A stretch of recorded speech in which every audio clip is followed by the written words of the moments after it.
Silo Season 3 Episode 2 is called It's All Good, and that title is doing a lot of quiet, sarcastic work, because almost nothing in this episode is good. It's the episode where the show stops teasing how Juliette is being controlled and starts showing you the actual machinery behind it. Quick reset.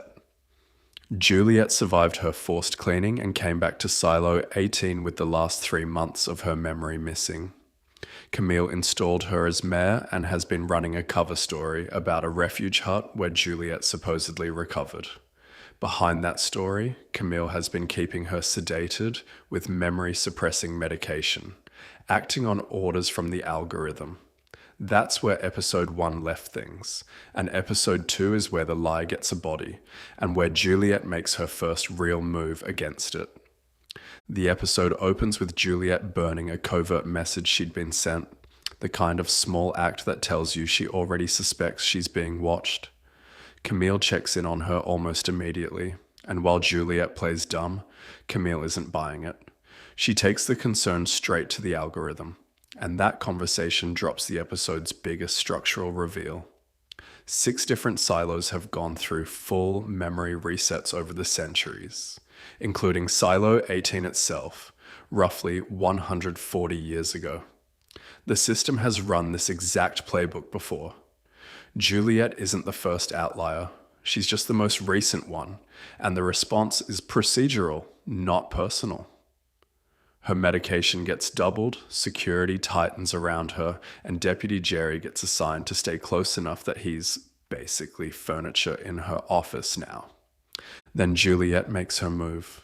After her minder Amy leaves the room, she spits her pills into the sink instead of swallowing them, then heads to the cafeteria to sit in front of the big display window and stare at the horizon.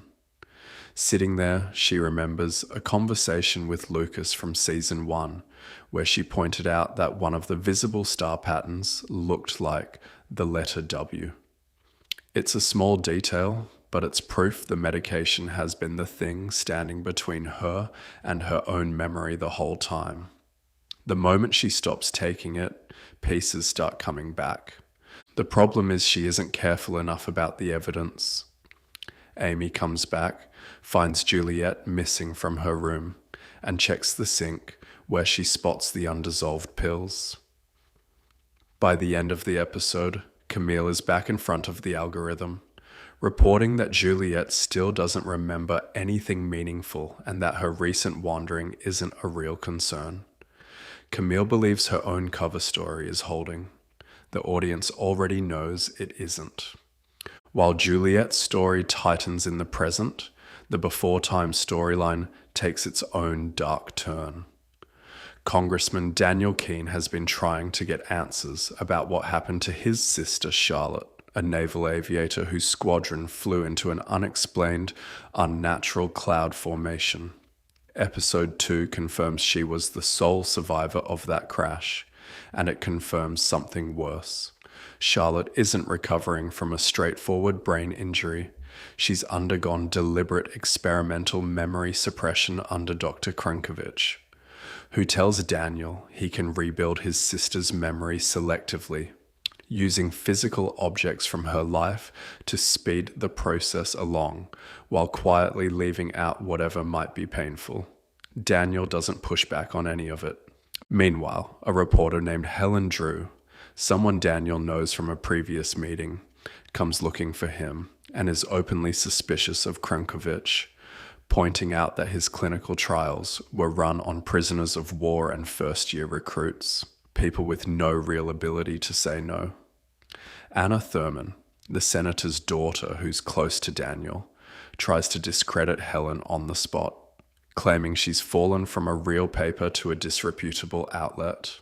There's also a pointed jab from Anna suggesting Daniel had mistaken his earlier meeting with Helen for something closer to a date, which tells you exactly how much his judgment is being clouded right now.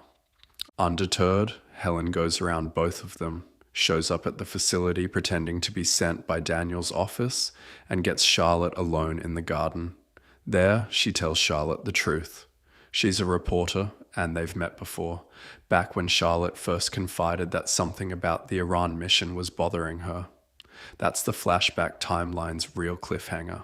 Someone outside the family's control now knows Charlotte remembers more than she's supposed to. The parallel to Juliette isn't subtle, and it isn't meant to be.